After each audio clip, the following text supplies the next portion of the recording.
Hi friends, welcome to A to Z Learning channel. This video is about latest quarterly results as published by Yes Bank.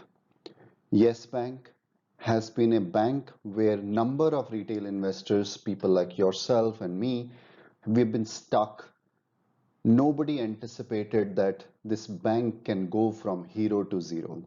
But last couple of years, we have seen this bank go from number one bank, most talked about investment, to something where people were struggling to get their money back.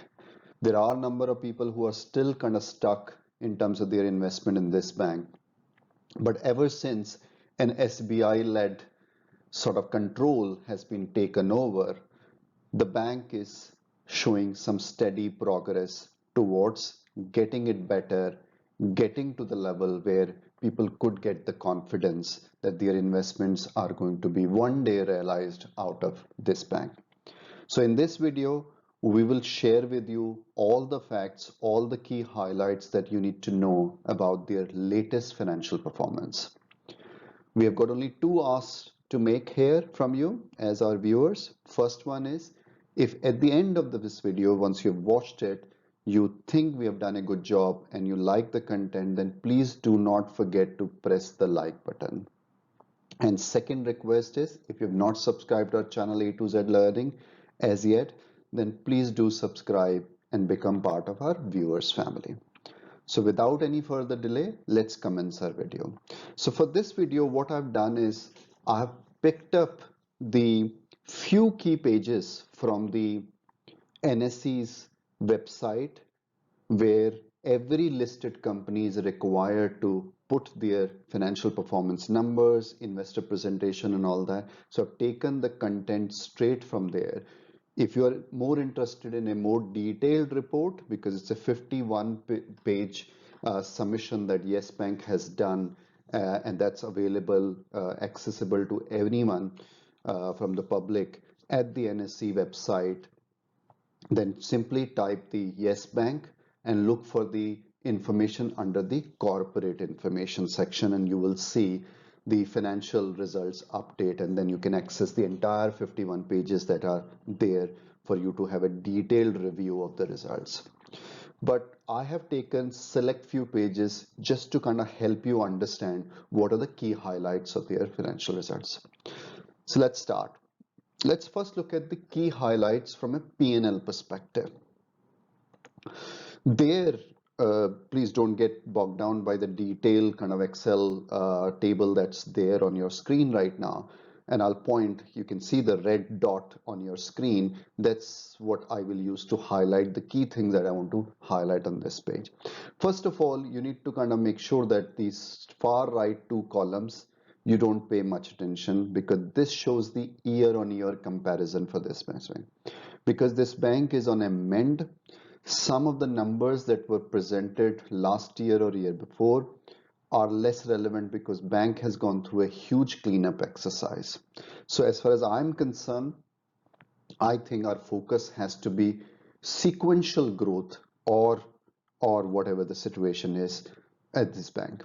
So I'm going to focus on these first three columns, which are Q3, which is the current quarter, comparing it with the previous quarter, so that on a sequential basis, we know on a quarter-on-quarter basis whether bank is improving or going down, right?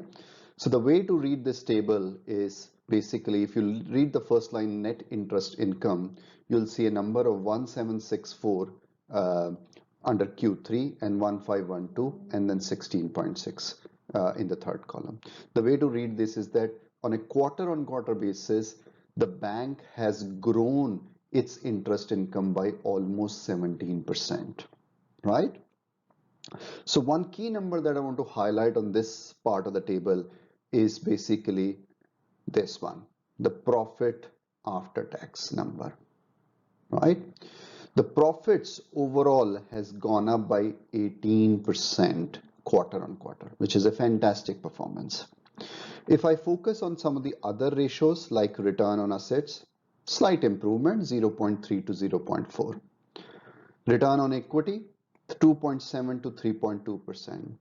Net interest margin, 2.2 to 2.4%. So it's a slight improvement. But as a context, you must know that then for net interest margin, any bank that is not even delivering 3% is considered not so good. But this is not surprise. Yes Bank is on the mend. It's, I guess, re-establishing itself. So we expected its net interest margin to be less than 3%. But the good news is that quarter on quarter basis, it's improving. So it's gone up from 2.2 to 2.4%. Cost to income ratio is 70%, which is flat. So these are the kind of key things that I wanted to highlight on this. Now let's look at the balance sheet side of the story.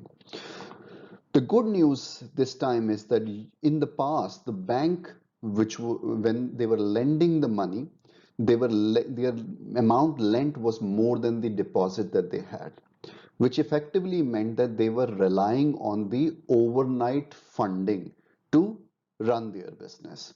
And this is the first time, I think, after a long time, that the bank is now getting stable where their deposits, which were 184,000 crore, and whereas advances were 176. So it's less than, so their advances are less than deposits, which is great. Means they are able to make advances, give loans to people based on the fund that they are able to raise themselves. That's good news, and it's improving quarter on quarter as well. But let's look at the key ratios. So first one is the capital adequacy ratio. 17.6 to 17.7. Slight improvement, but good part is that it's improving. Then the next one is the NPA, non-performing assets for the bank. It was 15% at the end of last quarter. Now it's 14.7. So it's a slight improvement. GNPA number, the gross NPA number going down is a good story. Good information. Net NPA, the same thing, 5.5 to 5.3%. CASA ratio, which is very important. As I've said, I think as a benchmark, the banking sector, any bank that has got CASA ratio of less than 35% is considered weak. They are consistently improving. It's like last year, if you look at just for a minute, 26%. Last quarter, they were 29.4%. Now they're above 30%. And in fact, the strategic goal of the bank was to achieve that above 30% CASA level. So they are getting there. So soon, hopefully, they'll get to a good category of CASA ratio, which is 35% or above. These were the other key ratios that I wanted to highlight. So in terms of overall performance, it paints a picture that on a quarter-on-quarter basis, the bank is improving, sequentially growing, becoming self-sufficient. Their NPAs are getting stabilized. There are no new NPAs. CASA ratio is improving. Their net interest margins are improving. Capital adequacy ratio is improving. So overall, it's a positive picture quarter-on-quarter basis. Now let's look at their long-term objective and how well or bad that they are doing against their long-term priorities. And this is where their strategic objective and guidance tracker that they publish every quarter when they publish their result. It's a very good slide. They've got 5-6 key strategic objective, which you can see here on the left side of your screen. So first one is CASA ratio. Their target, if you look at the far right column, their target for up to financial year 22 was that they will achieve above 30% CASA ratio. And as we have just discussed, they have achieved 30.4. So this goal is achieved. Retail and SME corporate miss, their target was 60 to 40. They've got another 3 months. They're already at 43%. So I would say on track, absolutely.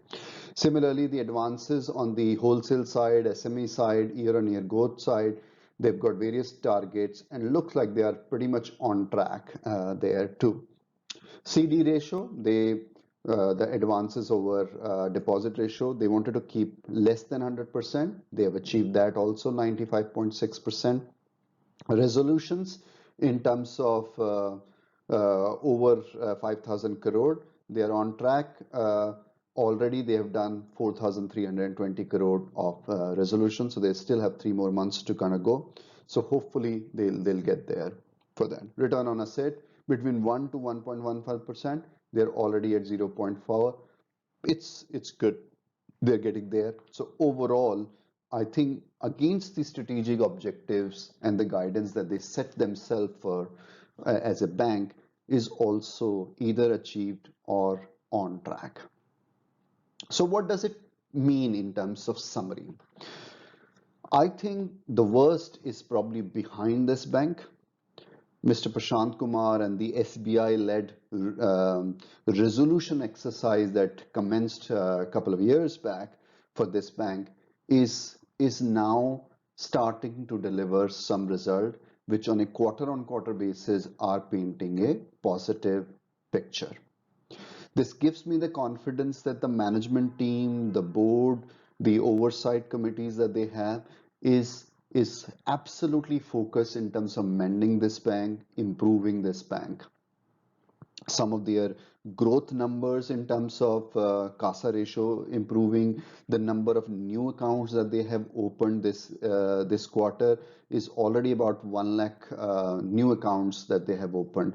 So all those numbers seem to suggest that the customer as well as the shareholder should draw huge amount of confidence from the steady progress that we are seeing in the bank. But bank is still far from being fixed. Bank remains a risky business. They've got a lot of serious issues to sort out before it kind of gets the sort of valuation that it has seen in the past.